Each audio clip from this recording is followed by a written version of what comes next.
during the election coverage, you're taking half an hour to talk to our tiny little YouTube audience.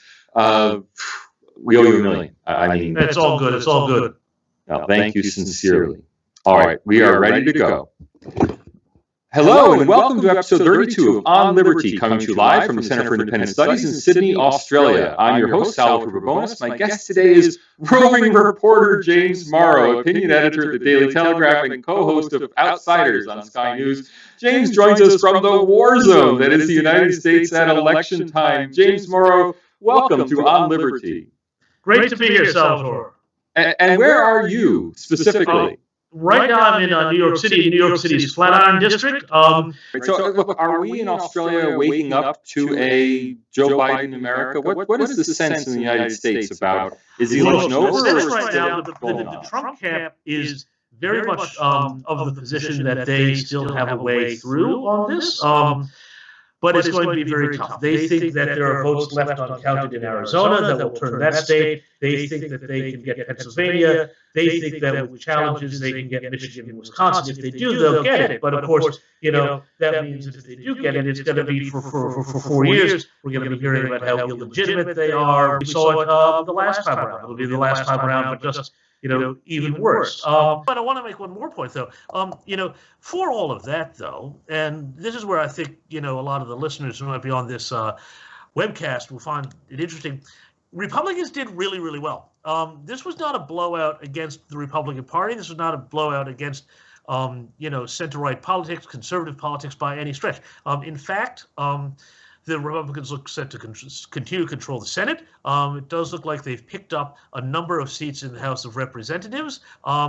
In state houses, they seem to have picked up in state legislatures, done very well in a number of states. This is going to actually have some real important impacts in terms of like redistricting and things like that. There's a lot of sort of machinery of government things that will flow very handily to the Republicans and all of this. So, there are bits, there is, of course, the disaster for the Republicans if Biden, wins, and in fact, for the whole country, because to be honest, I think that, a Biden presidency is going to cripple the recovery that's been ongoing. It will see higher taxes. It will see a hit to manufacturing jobs. It will see the imposition of a Green New Deal. I spent a lot of time last week in Pennsylvania traveling through fracking country, and everybody there was absolutely terrified of what he would do to energy jobs in that part of the world. So, he will do that. And I think that on the international stage, you don't need to know any more about this than if you look at a chart of what the Chinese yuan did yesterday on the foreign exchange markets. And when it looked pretty clear for a moment that Trump was going to win, the yuan dropped absolutely off a cliff. And suggesting that, the Chinese really, were banking that Biden was the Chinese candidate, Trump wasn't. So, you have essentially the Chinese candidate Chinese preferred candidate in the White House. What this means for Pacific security, I will leave others who are more expert in that to speculate upon. However, I would say that it makes Australia's position over the long range more precarious, and I would say that it probably makes the position of our dear friends in Taiwan similarly less secure. Let me rewind a minute to the broader election outcome, because everyone focuses on the presidential race, naturally enough, and we all know the polls were wrong. If you want to know how wrong they were, go to my Sydney Morning Herald, op-ed today about the polls being wrong. Can I plug my Daily Telegraph away today about the real enemies of liberty and democracy and why that's actually not Donald Trump. So have a look at that in today's Daily Telegraph as well. Everyone, please pick up both newspapers today. But James, the big story to me is that, Congress, we were talking, not we personally, but people were talking a few days ago about a Democratic wave that would sweep the Senate into Democratic hands, that would reinforce the Democratic position in the House of Representatives, that would enable a Biden presidency to pack the Supreme Court, because if he had control of Congress, they could add as many Supreme Court justices if they want. None of that happened. In fact, it seems do you know how many seats the Republicans are expected to gain in the House, which is I think 5 in the House at the moment. Okay. 5 in the House at the moment. And so, but the important thing is Senate control. And as you say, that's really, really, really important because, again, it means that there won't be, this puts a huge, and remember, like the founders of the United States, Salvatore, as you would know, really wanted a system of checks and balances. And they, in some sort of perverse way, this may actually get us back to that sort of thing. I think it's really ironic that the Democrats, who spent so much time banging on about how, oh, Trump is violating norms. He's violating all the norms of, government, all this. Then as soon as, things started to, look pear-shaped for them early this year, it was like, well, we may as well, create 2 more states, end the filibuster, add a bunch of Supreme Court justices. I forgot about the new states. And get rid of the Electoral College, because as always, with the hard radical left, they don't, they can never get their agenda through, fair and square at the ballot box. The interesting thing, though, on that, too, is there's also a potential realignment. Like everybody says Trump drove things to change. No, he just simply, exposed things that were wrong, and the change that was going to naturally happen just happened faster. Pardon me. So I think that, an interesting thing is that the Republican Party has now absolutely definitively become the party of the little guy, the worker, the small businessman, and we now see quite definitively that the Democrat Party, far from being the labor-orientated party in the United States, is now quite definitively after this election the party of big business, big capital, big tech, and the professional services classes that service them, as well as a sort of a helotic kind of welfare class at the bottom, which creates these sort of feudal situations, sort of neo-feudal situations that Joel Kotkin talks about in places like San Francisco. So, with all of that, there's a real interesting realignment, and what this could do, what this will do, actually, 60-some million people voted for Trump yesterday. Okay, they're not going anywhere. They can get rid of Trump, but they're not going to get rid of Trump voters. This is not Bertolt Brecht's poem about the Stalin Allee. We cannot, dissolve the populace and elect a new one, as much as, the 1619 Project wing of the Democratic Party would like to do so. So they're going to have to make some sort of modus vivendi with them. And I suspect the Democrats will split between kind of the radical intersectional politics, critical race theory, 1619 Project wing on one side, and the sort of a more traditional Democratic labor, sort of the social democrat tradition wing. And that's going to be a huge internal tension because the Republicans have really, I think, and Trump saw that there was a huge opportunity to peel those voters off a Democratic Party that no longer cared about them. And I think he did it, in the same way, really, ultimately, even though they were two very different people for a number of reasons, but it did it very much the same way that Ronald Reagan recognized that opportunity was there in 1979, 1980, with socially conservative working class Democrat voters who were sick and tired of sort of loose libertine 1970s liberal politics. Right. Now we're going to have a bit of a short show today because we are taking James away from big-time TV news coverage of the election. He's given us half an hour. We really appreciate it. That means it's time now for everyone watching to press the like button, thumbs up on the video, subscribe to the channel, of course. We'd love to have your contributions always. I won't give the usual pitch for money. We will start taking your questions, so please get those into the questions box. And James, I'm going to lead off with a question from Christopher. Is this the Trump paradox that he energizes the Republican base but alienates too many mainstream voters? Would Pence have won more easily against Biden? I don't know that Pence would have won more easily against Biden, but I do think that that there is a very good point to be made in that Pence was a hugely underused asset by the Trump campaign. And I think we all saw that in that vice presidential debate where Pence, very gracefully, very graciously, very politely filleted Kamala Harris and, really just showed her up to be, not much there. And that's a big worry there. We can talk about that later. But I think that it would have been a smart strategy, perhaps, for Trump to use Pence more as kind of a yin to his yang, So for everybody who was scared and nervous about, I like Trump's policies, but he's a bit crazy and loose on the tweets. But, you give them a bit of Pence, and they say, "Oh, here's the guy who feels like he's the solid guy right out of central casting, who's a very presidential person to kind of counterweight the kind of the sort of the looseness, the tweetness, the tweetness. That's a new word I just made up. The tweets and all of that. I think the Pence was an underutilized asset, and I do suspect that come 2024, Christopher, who asked the question, will have a fairly interesting time because I suspect to watch because I think Pence is an absolute lock as a potential nominee to be up for it come the next time around.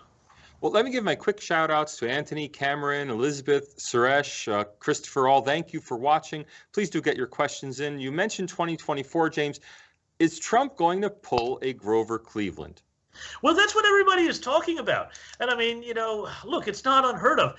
He would be old, but he seems pretty vigorous. I was out there watching him at a campaign stop in Scranton the day before the election. He'd done 5 rallies a day before. He'd done 2 more that morning. He did that one and then 2 more the day after. And he's a very vigorous guy. So if he stays, well, I could sort of potentially see him making another play for it, but he might have to do it as an independent. But that said, we've seen, Churchill came back, Cleveland came back, Menzies came back. It's not unheard of in Democratic Party politics for that to happen. Now, we usually in American politics associate a massive voter turnout with a Democratic victory and even a Democratic Party sweep. That is, in general, the I don't know if it's statistically true, but the received wisdom is that high turnout favors the Democrats. Yet we saw unprecedented turnout. I mean, unprecedented for 120 years in this election. Yet no Democratic wave. If anything, Republicans. So the election day vote was hugely Republican, and that's what the Trump campaign was all about because they had to bring home enough votes, but it doesn't look like they may have done that, bring home enough votes to counter this huge absentee, mail-in ballot, frankly, ballot harvesting. And I'll be really honest with you, some of this feels pretty fishy to me. I do not think that how do I put it? A lot of this doesn't feel right. Some of the numbers I'm seeing out of Michigan, where, for example, they just suddenly found a tranche of 100 and some thousand ballots that were all entirely marked for Biden. That feels odd to me. Some of the turnout numbers in some of the counties feel very high to me. And frankly, I know that between a conspiracy and a cock-up, choose the cock-up, but it feels very odd to me that, at a time when Trump was leading in all of these heavily Democratic areas, they suddenly, stop the count all at the same time, and then bing, we wake up, 4 in the morning. Oh, look at this! Look at all these Democrat votes we just found. I think that this needs to be looked at. I think that Australians should. No system is perfect, but it is amazing to me that there isn't some sort of American equivalent to the Australian Electoral Commission that oversees all this. You've got 50 states with complicated, sloppy rules, all making different rules. A very creaky bureaucracy. It's interesting. Florida did it really, really well. They counted the votes as they came in. We had a result on the night. Pennsylvania acted like, where did this come from? An election? Well, who said there was going to be an election? Oh my God, we've got to count all these votes. They had 4 years to prepare for this. And to clarify for Australian listeners, the real controversy is not over solicited absentee ballots where people say, I can't come to the polls, please send me a ballot. It's over unsolicited ballots, which could be sitting on the floor in your apartment complex in the mailroom. I mean, it is not. Salvatore Babones says, please send me a ballot. I will not be able to vote on the day, and then write that in. Or James Morrow, I will be in Sydney. I won't be there. Please send me a ballot. That's it. But it's these mail. So basically, some of these states sending out ballots like they were, like in the old days when they would send credit cards out to people, almost. And I have real concerns about that, but I'm going to go to our viewer questions first. Chris asks, if Biden does win, what do you think will happen, if anything, regarding the Hunter Biden laptop scandal? Well, if Joe Biden wins, I don't think we'll ever hear the word Hunter again. Really? Not even from the Senate or Senate investigations? Look, I just feel like it's that's going to be a dead duck for them. Well, we might see. Oh, look, sorry, that's not entirely fair. The Senate may try and get something out about it, but it's going to be so hard because, as I say, the media tries to squelch every mention of the Hunter Biden laptop, and so there is an FBI investigation ongoing, but the FBI will have to come up with something quite smoking on that. But as we know, the FBI itself, has a fairly anti-Trump faction in it. We know this from everything we know about Comey and everything else. So I hate to say it, but the FBI itself is pretty politicized, which is a real shame. I mean, this is the United States, and this should be, a beacon of impartiality and justice. But look, we know from everything that's come out from how the Mueller investigation was conducted, and everything that happened before that, with Crossfire Hurricane and everything else, that it wasn't. Well, Sam is giving us the opportunity to go more deeply into the mail-in ballots, the postal ballots and ballot harvesting, quote unquote. He's asking, is that a genuine opportunity for manipulation, or are we just talking? No, there's absolutely an opportunity for manipulation, and it's also an opportunity for confusion. In the 9th congressional district of the of New York City, New York, earlier this year, they held a primary to determine who would be the candidate for that for one party's congressional district, and it took 6 weeks to sort it out. So there's a huge amount of confusion. In New Jersey, there have been arrests and local elections invalidated because of mail-in ballot fraud. There have been other things where we have seen mail-in ballots, just found different places. So, like, I know that there's a strong impulse, and we all want to just think, oh, look, that's just a bit of a, bit of a red herring or a furphy or whatever you want to call it. But, there is just too much stuff out there to say that it's not something to be worried about. All right, rapid fire questions, so we know you have to go. Anthony, to what extent have minorities, African Americans, Mexican Americans, Jewish Americans voted for Donald Trump? I don't know about the Jewish Americans. I do know that there was a small uptick in Black American vote, big uptick in a lot of counties in Latino voters. Latinos came home in Florida, Arizona for Trump as well, and in places in Arizona that Hillary Clinton won really, really handily 4 years ago. It's interesting. It's so funny because the media goes, this is terrible. Donald Trump's a right-wing strongman, and a lot of Latino voters who come from places where, that sort of model of governance was used to put down socialist policies, say that's not such a bad idea, actually. So there's an appreciation for the Trump style, I think, there, and it's part also that coalition where, a Latino who is voter who will have a lot more in common with, fellow working class people across whatever ethnic lines than they will with the sort of the, intersectional critical race theory people who are telling them that they should vote Democrat because, of some sort of, I don't know, colonialism or whatever. All right, Patrick asks, will Democratic Party corruption be exposed post-election? And if yes, will there be consequences for them? I would like to say yes, but my fear is that it will be no. All right. I'm going to ask a question. Australia is famous for the Australian ballot, which is the secret ballot that we all know and embrace. To what extent does postal balloting, especially unsolicited postal balloting and this vote harvesting, if you could explain vote harvesting to people, to what extent does it compromise the whole idea of the secret ballot? Well, if it's a vote harvesting operation where they're just going out and telling people, giving people their ballots and telling them mark it here and, send it in, then actually that gets us back to the sort of the old days when, union officials or whatever would, tell everybody, here's how you mark it, here's how you mark it, here's how you mark it, and check everybody's ballot before they put it in. That's actually the sort of behavior that the Australian ballot was designed to counter. Right.